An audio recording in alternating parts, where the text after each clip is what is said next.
Un message extraordinaire nous parvient aujourd'hui de Medjugorje, le petit village de Bosnie-Herzégovine, devenu l'un des lieux d'apparition mariale les plus suivis au monde. C'est la voyante Mirjana Dragivisoldo qui apporte à l'humanité une révélation qui ne peut laisser indifférent. La Vierge lui est apparue avec un visage sérieux, chargé de douleur maternelle, mais aussi d'espérance divine, et lui a montré ce qui est sur le point de s'accomplir. Il ne s'agit pas de spéculation théologique ni d'interprétation symbolique, mais d'un avertissement clair, précis et urgent. La reine de la paix, comme elle est appelée à Medjugorje, a parlé des jours qui précèdent la grande tribulation, cette période prophétisée depuis des siècles dans les Écritures. Cette fois, cependant, le ton est différent. Ce n'est plus un rappel général à la conversion, mais une annonce d'imminence. Selon ce qui a été révélé à Mirjana, tout ce qui a été prédit commencera à se manifester avant la fin de 2025. Ce sont des mois, non des années, des semaines, peut-être des jours. Le temps de la préparation est sur le point d'expirer, et l'humanité se trouve devant un carrefour spirituel sans précédent. Comme petit merci de nous rejoindre aujourd'hui, nous offrons un moment de bénédiction partagée. Commentez avec le mot « foi » si vous êtes ouvert à recevoir une pensée finale spéciale dédiée à tous ceux qui participent. Et s'il vous plaît, appuyez sur « j'aime » si vous appréciez ce moment. La Vierge a montré à la voyante des scènes précises, une confusion profonde au sein de l'Église, des guerres spirituelles menées dans les cœurs, des phénomènes naturels violents et inexplicables, et une tromperie mondiale qui enveloppera les consciences comme un brouillard épais. Restez bien avec nous, car au fur et à mesure que notre histoire se déroule, nous découvrirons la nature de cette tromperie et le refuge que la Vierge a préparé pour ceux qui écoutent. La Vierge a parlé d'une crise de foi si profonde qu'elle fera vaciller même ceux qui semblaient solides. Ce qui arrive n'est pas une simple crise sociale ou économique, mais une épreuve existentielle pour chaque âme vivante.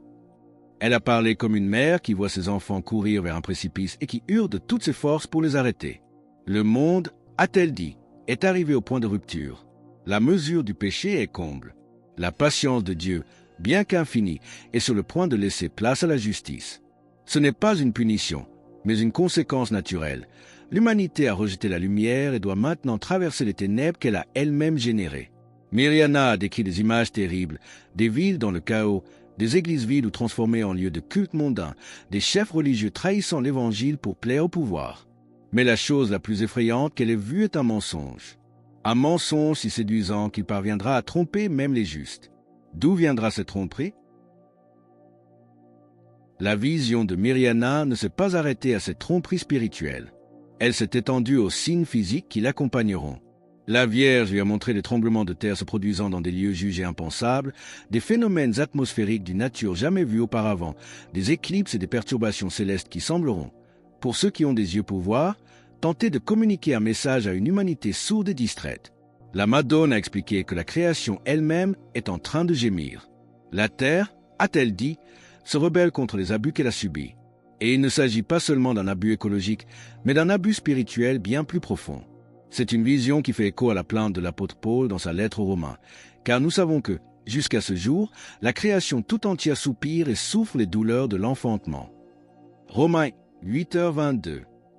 La Vierge a révélé à Mirjana une vérité fondamentale que notre époque a oubliée. Tout est connecté dans le plan divin. Chaque péché commis par les hommes, chaque acte de rébellion contre Dieu ne laisse pas seulement une empreinte sur l'âme, mais aussi sur le tissu même du monde créé.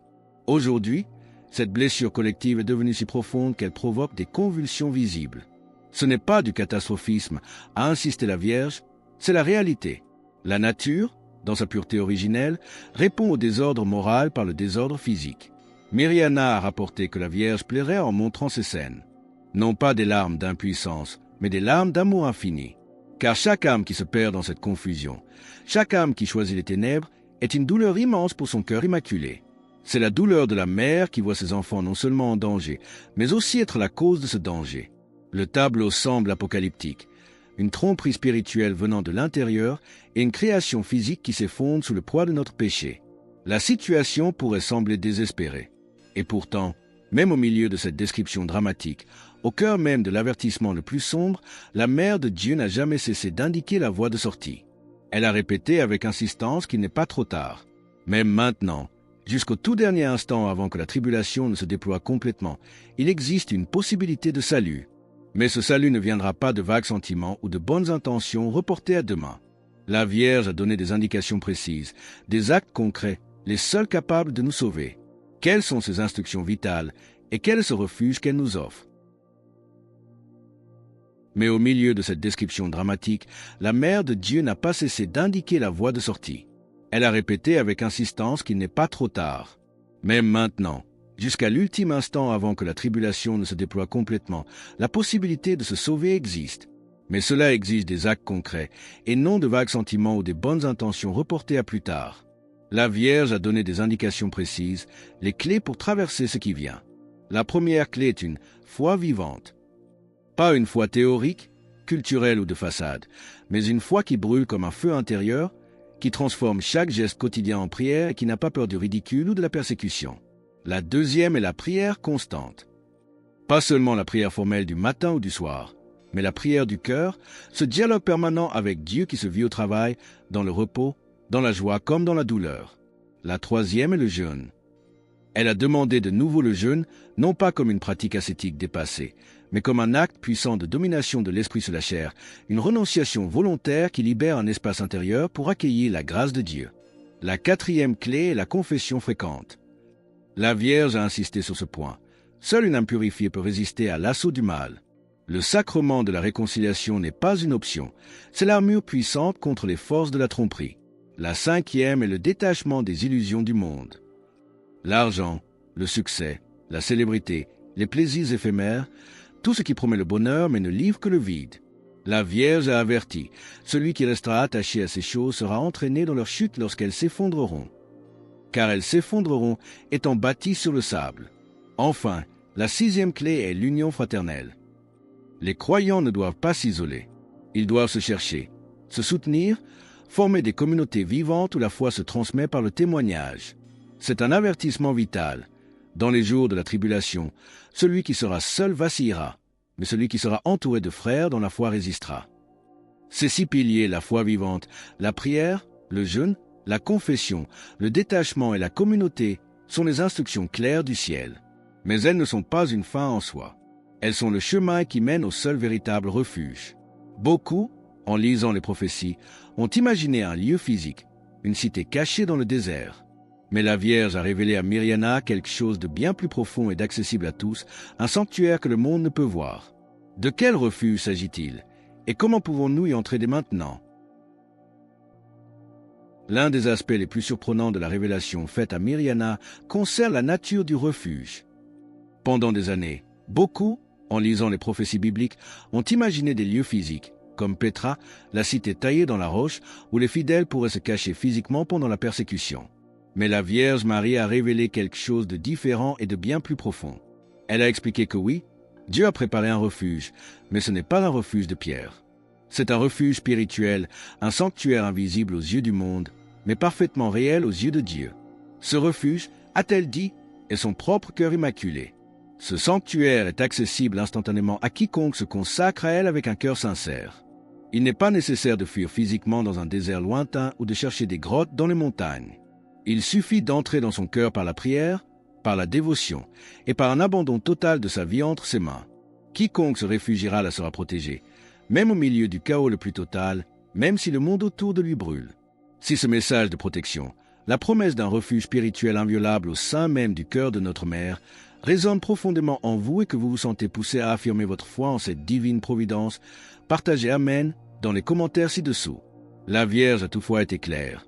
Cela ne signifie pas que tout sera facile. La protection n'est pas nécessairement une exemption de l'épreuve physique.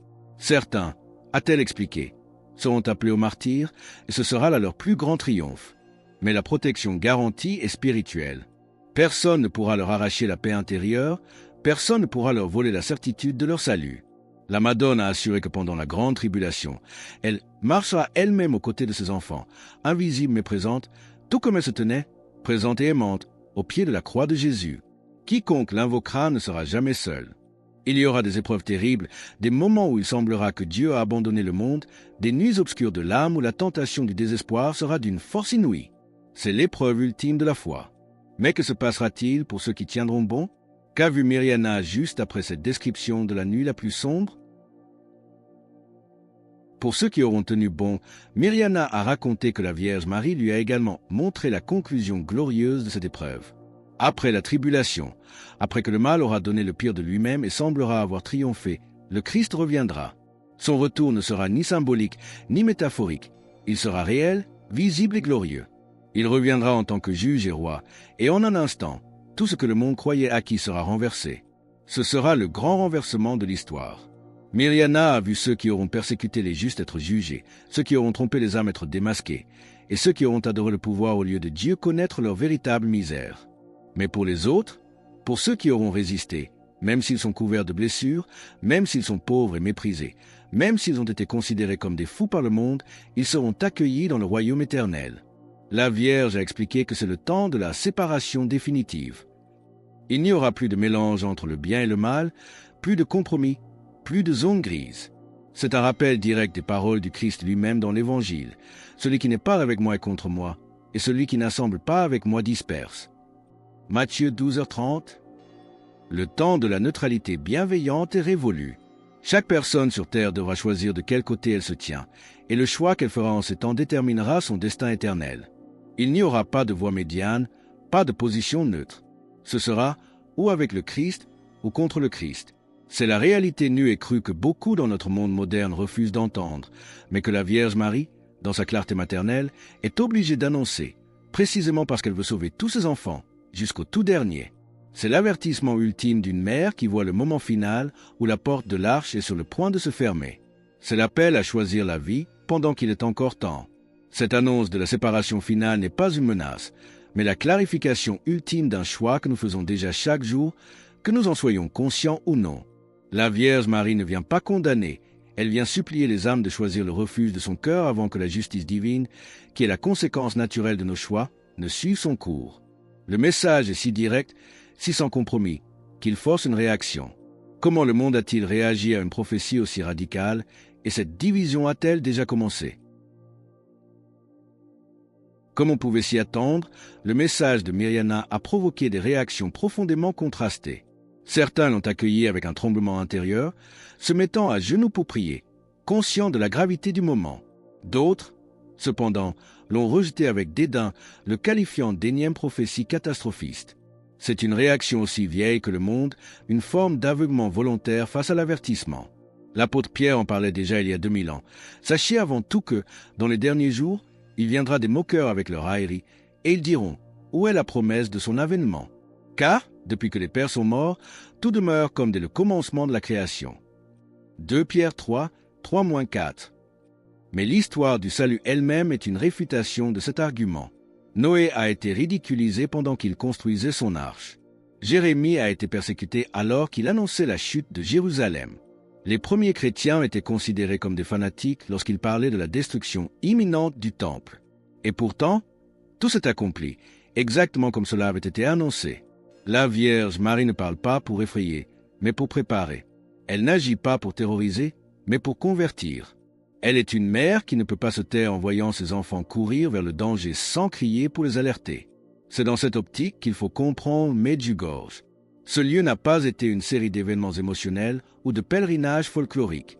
Pendant plus de 40 ans, il a été une école de préparation, un plan pédagogique divin conçu pour former un peuple, une armée spirituelle prête à affronter ce qui est sur le point de se produire. Ceux qui ont fréquenté cette école avec sérieux, en mettant en pratique les messages, possèdent aujourd'hui les outils pour résister. C'est ce que nous cherchons à faire ici, créer un lieu de préparation et d'espérance. Pour rejoindre notre communauté et ne manquer aucune histoire inspirante, pensez à cliquer sur « J'aime » et à vous abonner. Le terme de fin 2025 n'est pas une date de fin du monde. Il faut le comprendre comme une échéance, la date à laquelle les processus prophétisés seront tous enclenchés, les engrenages de la tribulation seront tous en mouvement, et il ne sera plus possible de revenir en arrière. Nous sommes, comme l'a dit Mirjana, dans la phase des fissures qui s'élargissent juste avant que le barrage ne cède. Les signes de ces fissures sont ce que nous appelons l'actualité, la dissolution des valeurs morales, la confusion doctrinale, la perte du sens du sacré, l'adoration de la technologie comme un nouveau Dieu, l'imposition d'idéologies contre nature et la persécution, souvent silencieuse mais réelle, de ceux qui défendent la vérité. La tribulation n'est donc pas un futur lointain, c'est un présent qui est déjà en acte et qui va exploser dans toute sa violence au cours des prochains mois. La Vierge a donc demandé à Mirjana de diffuser ce message, non pour créer la panique, mais pour susciter une conversion urgente. Il s'agit de se réveiller de la torpeur spirituelle et de cesser de vivre comme si nous avions un temps infini. Mais que se passera-t-il pendant cette épreuve? Dieu nous laissera-t-il seuls face à cette explosion du mal? La Vierge a-t-elle donné à Myriana des assurances pour ceux qui resteront fidèles? Mais la Vierge Marie n'a pas laissé Myriana sous cette vision de l'épreuve sans lui donner la consolation finale. Elle a révélé que, paradoxalement, ce temps de tribulation sera aussi un temps d'immense miséricorde. Dieu, dans son amour, n'abandonnera pas l'humanité. Au contraire, il multipliera ses interventions. Des apparitions, des signes dans le ciel, des guérisons, des conversions soudaines et puissantes seront accordées pour soutenir les faibles et renforcer ceux qui chancellent.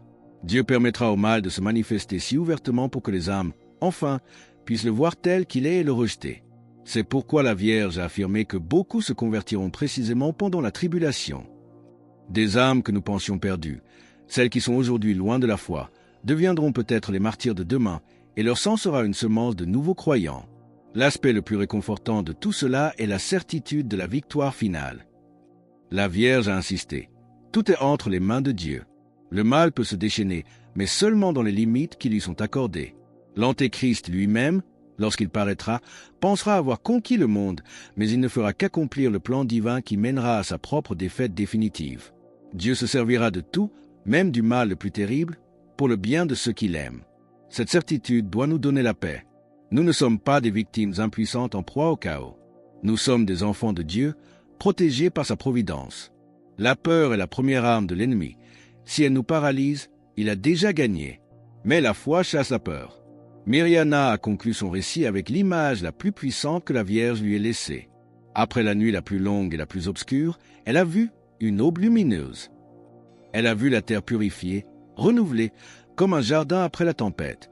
Elle a vu l'humanité, certes réduite en nombre, mais sainte, avec des visages rayonnants et des cœurs enfin libérés du péché.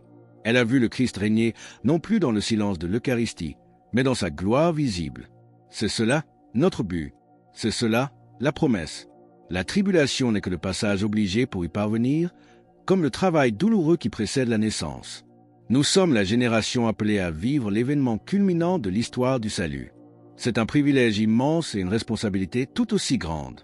Le message de Medjugorje n'est donc pas une condamnation, mais un appel final. Convertissez-vous pendant qu'il est encore temps. Préparez-vous, car l'heure est proche. Renforcez votre foi, car vous en aurez besoin. Serrez-vous contre Marie, car elle vous guidera à travers la tempête. Tout commencera avant la fin de 2025. Celui qui aura écouté cet avertissement et aura agi ne sera pas pris par surprise. Il sera prêt, et cette préparation fera toute la différence entre le naufrage spirituel et le salut éternel. Alors que nous concluons sur cette promesse d'une aube nouvelle qui suit l'obscurité, nous vous invitons à déclarer votre foi. Commentez « Jésus est roi ci-dessous » pour affirmer cette vérité avec nous. Et votre parcours ne doit pas s'arrêter ici. Cliquez sur la vidéo qui apparaît maintenant sur votre écran pour un autre message puissant que nous avons préparé pour vous.